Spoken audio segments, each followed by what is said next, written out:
Hola a todos, bienvenidos a la quinta sesión virtual de la clase de Literatura 2. El día de hoy vamos a seguir con el tema del ensayo, pero nos vamos a centrar en una parte que es previa a que nosotros podamos escribir el ensayo. A esta parte se le conoce como bitácora OP o bitácora de orden de pensamiento. Esta bitácora es una tabla con 7 secciones, como la tablita que está aquí. Debido a cuestiones técnicas, yo no voy a hacer la tabla como tal en este pizarrón, pero ustedes pueden hacerla a medida que vayan tomando notas de este video. A medida que yo vaya trabajando una sección, iré marcando en esta tablita de aquí la sección que estamos trabajando, por si ustedes deciden hacer la tabla, lo cual recomiendo enormemente. Vamos a iniciar con la primera sección, que es la sección de tema.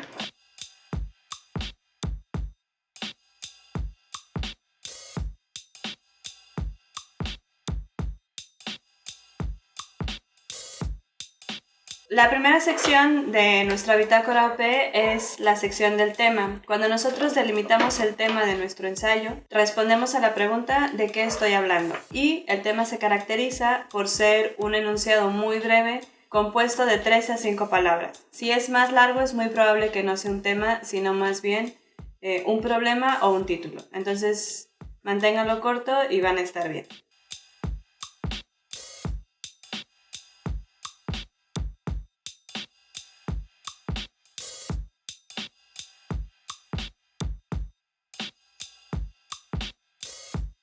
La segunda sección de nuestra bitácora OP es la sección del problema. El problema es bien importante porque cuando nosotros lo enunciamos, estamos respondiendo a la pregunta de ¿qué te preocupa sobre el tema que has elegido? Se caracteriza por enunciarse o por escribirse en forma de pregunta y porque la pregunta se responde de manera cerrada, es decir, con un sí o con un no. Así es como podemos delimitar cuando es un buen problema.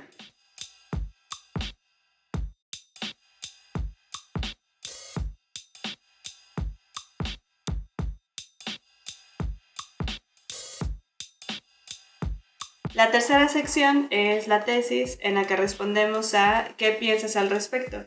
Ya hemos hablado de estos términos en las sesiones anteriores, pero como un recordatorio, la tesis siempre responde de manera directa al problema que nosotros hemos abordado en la sección anterior.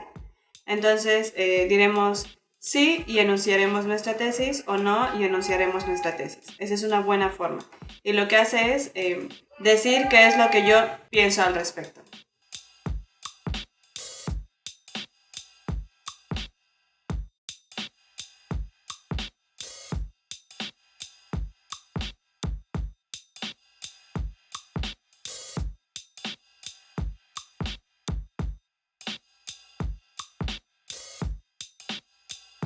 La cuarta sección es la sección del trasfondo y lo que hacemos es responder a la pregunta de qué presupongo para defender esta tesis. Es decir, qué es lo que nosotros presuponemos o desde dónde estamos hablando. Esto puede ser el contexto, la situación económica, de salud, comercial, etcétera, etcétera, etcétera, que nos permite argumentar a favor de la tesis que nosotros vamos a defender. El trasfondo es el marco de referencia o un bagaje histórico-cultural que nos permite situarnos y desde donde estamos hablando para poder brindar la serie de argumentos para defender nuestra tesis. Estas 4 secciones de las que hemos hablado hasta ahora, el tema, el problema, la tesis y el trasfondo, son secciones que se incluyen en la introducción de nuestro ensayo. Es decir, las abordamos o hablamos sobre ellas en este párrafo de la introducción. Las siguientes 3 secciones que nos faltan corresponden a la sección de el desarrollo.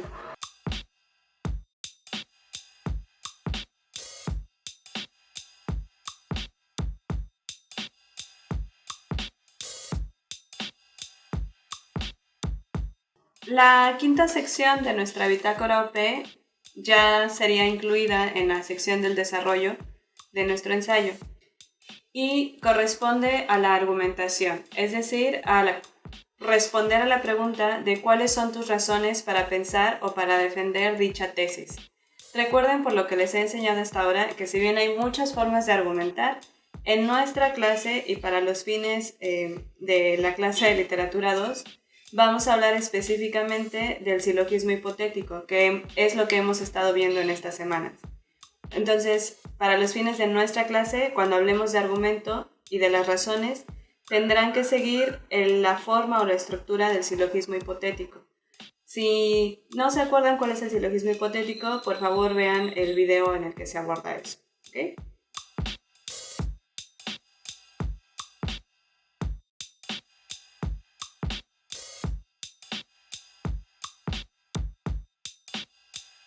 La siguiente sección de la bitácora OP, o la siguiente cosa que tendríamos que ordenar en nuestro pensamiento, es los ejemplos. Recuerden que el ejemplo siempre es una respuesta directa al argumento que hemos brindado. Entonces, si brindamos un argumento, tendremos que brindar un ejemplo de ese argumento, ¿ok? Si brindamos un segundo argumento, brindaremos un segundo ejemplo que tenga que ver con ese segundo argumento. El ejemplo responde a si podemos brindar evidencia de dicho argumento que nos permita presentar casos concretos para respaldar la tesis que estamos defendiendo.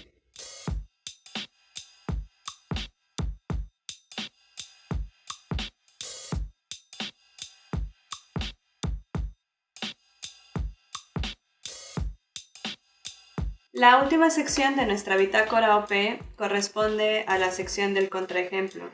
Esta es una parte que, desde mi perspectiva, que dado lo que he visto en los ensayos que he leído de ustedes, no está bien trabajada. Y eso está bien, para eso está esta clase, para ayudarles a escribir mejores ensayos. El contraejemplo responde a la pregunta de si ustedes son capaces de pensar en un caso que ponga a prueba la tesis que ustedes quieren defender. El propósito de un contraejemplo es el de falsar la tesis. Es algo así como estar en una pelea de box y recibir un gancho y regresarlo con otro golpe. El contraejemplo es pensar en un caso que ponga a prueba nuestra tesis. La finalidad del contraejemplo es pensar a futuro y pensar cuáles podrían ser los posibles ataques de las personas que están leyendo nuestro ensayo. Entonces, su propósito es intentar falsar nuestra tesis y estar preparados con una respuesta para ello. Estas son las 7 secciones de la bitácora OP. Así pues, argumentar, de acuerdo a lo que hemos estado viendo en estas últimas semanas, es similar a construir una casa, en la que nosotros podemos definir o elegir muchos materiales para construir nuestra casa, y dependerá de los materiales que elijamos y de la construcción de la casa qué tan endeble o qué tan fuerte sea la misma. Si nosotros hacemos una casa de cristal, es muy probable que recibamos muchos ataques o que nuestra casa no sea tan duradera y pues que se derribe a la primera. Esto sería un argumento que no está bien pensado ni bien formulado. Si por el contrario elegimos construir nuestra casa con concreto, les ponemos cimientos fuertes, ponemos puertas de seguridad, les ponemos ventanas para que entre la luz, pero además ponemos protecciones para que nadie pueda entrar, y además construimos a lo mejor una reja de herrería, etcétera, etcétera, etcétera. Este es un argumento que es lo suficientemente abierto para que pueda haber discusión, como en las ventanas, para que podamos hablar de lo que yo estoy diciendo, pero lo suficientemente fuerte como los barrotes para que yo pueda defender mi postura o defender mi casa. En esta metáfora o en esta analogía, los barrotes son el contraejemplo. ¿Okay? Yo pensé que por ahí podrían atacarme y entonces me preparé para que no lo hicieran. Eso es argumentar. Argumentar es estar listos para los posibles ataques y brindar las razones suficientes para defender nuestra tesis. Antes de finalizar el video de hoy, me gustaría darles un pro tip, que es a la hora de escribir nuestro ensayo. Algo que creo que rara vez se dice, y no sé por qué, porque para mí fue de mucha ayuda, es el pro tip de escribir la introducción al final de que hagamos nuestro ensayo.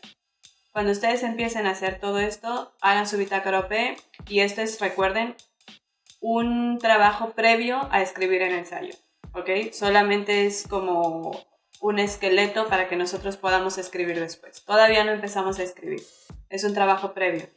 Pero una vez que iniciemos a escribir y que ya vayamos a escribir nuestro ensayo en prosa, Lo que vamos a hacer es, vamos a iniciar con el desarrollo y con la conclusión, y una vez que terminemos estas partes de nuestro ensayo, vamos a trabajar en la introducción. La introducción, mi recomendación es que siempre la escriban al final. ¿Por qué? Porque algunas veces, cuando nosotros iniciamos con la introducción, tenemos una idea de qué es lo que vamos a escribir, pero a medida que vamos escribiendo o que vamos argumentando, nos vamos dando cuenta que en realidad lo que queríamos defender no era lo que creíamos y cambiamos un poco la idea. Pero como tenemos la mala costumbre de no releer nuestros trabajos una vez que terminamos, entonces la introducción y lo que dijimos al inicio ya no tiene relación con lo que dijimos en el desarrollo y en la conclusión. Para evitar ese tipo de problemas, lo que hacemos es escribir primero el desarrollo, la conclusión, y una vez que hemos escrito nuestro argumento y como recapitulado lo que hemos dicho hasta ahora, entonces estamos listos para escribir la introducción. Además, eso también nos obliga a releer nuestro trabajo. Entonces, ese es como el pro tip de la semana. ¿Okay? Recuerden que si tienen dudas o algo no quedó claro, con toda confianza me pueden preguntar en nuestras sesiones de WebEx Meetings. Ya tienen el link, tienen la hora y tienen la contraseña para unirse. Y pues nada, eso es todo. Bye.